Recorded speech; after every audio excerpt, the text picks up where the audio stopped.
आज के इस एक्सप्लेनर में सभी का स्वागत है। पहली बार ट्रेन में सफर करने वाले यात्रियों के लिए एक साधारण सी यात्रा को महंगे और तनावपूर्ण अनुभव में बदलने से रोकने के लिए स्टेशन पर कदम रखने से पहले एक बढ़िया चेकलिस्ट का होना बहुत जरूरी है। तो ये चर्चा एकदम बेहतरीन गाइड का काम करेगी। प्लेटफॉर्म पर पहुंचते ही एक सवाल जहन में जरूर आना चाहिए। ऐसे कौन से नियम हैं जिन्हें न जानने पर हजारों रुपए का नुकसान उठाना पड़ सकता है।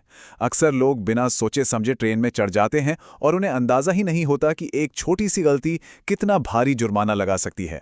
तो चलिए सीधे इसमें डाइव इन करते हैं। ये जानकर सच में हैरानी होगी कि लगभग 90% लोगों को इस चेकलिस्ट के सबसे सख्त नियम के बारे में पता ही नहीं होता। उस सबसे बड़े नियम का खुलासा इस एक्सप्लेनर के बिल्कुल अंत में किया जाएगा, इसलिए आखिर तक बने रहना बहुत जरूरी है। आगे बढ़ते हैं और देखते हैं कि बोर्डिंग से पहले की तैयारियां कैसी होनी चाहिए। ट्रेन में चढ़ने से पहले कुछ शुरुआती कदम उठाने पड़ते हैं। टिकट बुक करना बिल्कुल पहला कदम है, लेकिन क्या बस एक टिकट ले लेना ही काफी है? यहाँ एक बड़ी दिलचस्प बात है। हाथ में सिर्फ एक इलेक्ट्रॉनिक या काउंटर टिकट होना पूरी तरह से काफी नहीं है। अगर ई टिकट के साथ कोई वैध और ओरिजिनल आईडी प्रूफ नहीं है, तो ध्यान देने वाली बात यह है कि रेलवे नियमों के अनुसार उस टिकट को पूरी तरह से अमान्य यानी इनवैलिड माना जा सकता है। और इसका सीधा सा मतलब है कि टिकट होते हुए भी बिना टिकट यात्रा करने वाला नियम लग जाएगा। ऐसे में तुरंत 250 रुपए की एक बेस पेनाल्टी यानी मूल जुर्माना लगा दिया जाता है। पर रुकिए, बात सिर्फ इन 250 रुपयों पर खत्म नहीं होती। ये तो बस शुरुआत है, क्योंकि इसके साथ रेलवे अधिकारी पूरे सफर का किराया भी जोड़ देते हैं। जरा सोचिए, सिर्फ अपना ओरिजिनल पहचान पत्र साथ न रखने जैसी छोटी सी लापरवाही कितना बड़ा आर्थिक नुकसान करवा सकती है। चलिए मान लेते हैं कि टिकट और आईडी एकदम सही है। इस प्री बोर्डिंग चेकलिस्ट का अगला अहम पड़ाव है ट्रेन के अंदर कदम रखना और अपने लिए बुक किए गए बिल्कुल सही डिब्बे या कंपार्टमेंट को ढूंढना। एक बहुत ही आम गलती है जो अक्सर देखने को मिलती है। होता यह है कि टिकट तो स्लीपर क्लास का होता है, पर लोग आराम के लिए एसी क्लास में बैठ जाते हैं। अक्सर यात्रियों को लगता है कि थोड़ी देर के लिए खाली सीट पर बैठने में क्या ही हर्ज है, लेकिन रेलवे के नियम इस पर एकदम सख्त और स्पष्ट हैं। ऐसी स्थिति में टिकट चेकर किसी भी रियायत के बिना सीधी कार्रवाई करते हैं। वो तुरंत दोनों क्लास के किराए का अंतर तो वसूलते ही हैं और उसके ऊपर एक भारी अतिरिक्त जुर्माना अलग से लगा देते हैं। यानी आराम की वो चंद घड़ियां जेब पर बहुत भारी पड़ सकती हैं। अब सफर के दौरान सिर्फ सही सीट पे बैठना ही काफी नहीं होता, अपने व्यवहार का भी ध्यान रखना पड़ता है। भारतीय रेलवे के नियम राष्ट्रीय स्वच्छ भारत पहल से पूरी तरह जुड़े हैं और इन उम्मीदों पर खरा उतरना हर मुसाफिर की बड़ी जिम्मेदारी होती है।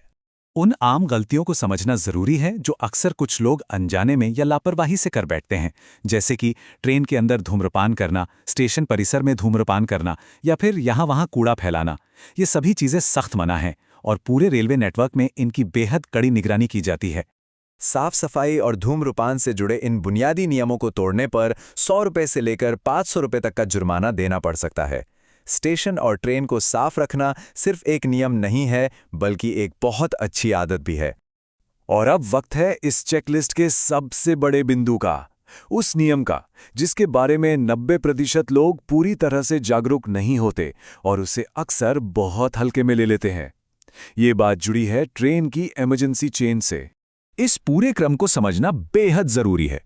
इमरजेंसी चेन का इस्तेमाल सिर्फ और सिर्फ किसी वास्तविक आपातकाल या संकट के समय ही किया जा सकता है। बिना किसी ठोस या वैध कारण के इस चेन को खींचना एक बहुत बड़ा और गंभीर अपराध माना जाता है, जिसके तुरंत बाद बहुत सख्त कानूनी कार्रवाई का सामना करना पड़ता है।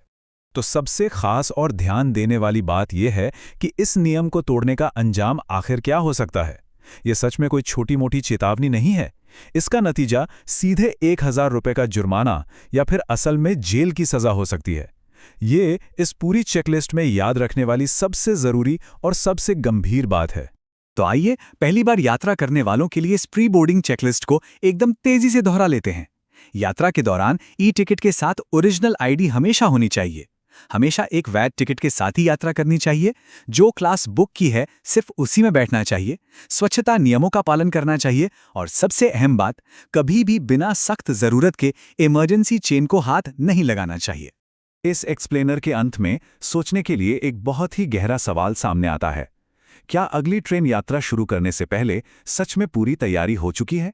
इन आवश्यक रेलवे नियमों की अनदेखी करने की असली कीमत सिर्फ पैसों का नुकसान नहीं होती, बल्कि एक अच्छी भली यात्रा का पूरी तरह से बर्बाद होना भी है। एक बात बिल्कुल तय है, सही जानकारी और थोड़ी सी तैयारी ही एक सुहाने सफर की असली कुंजी है।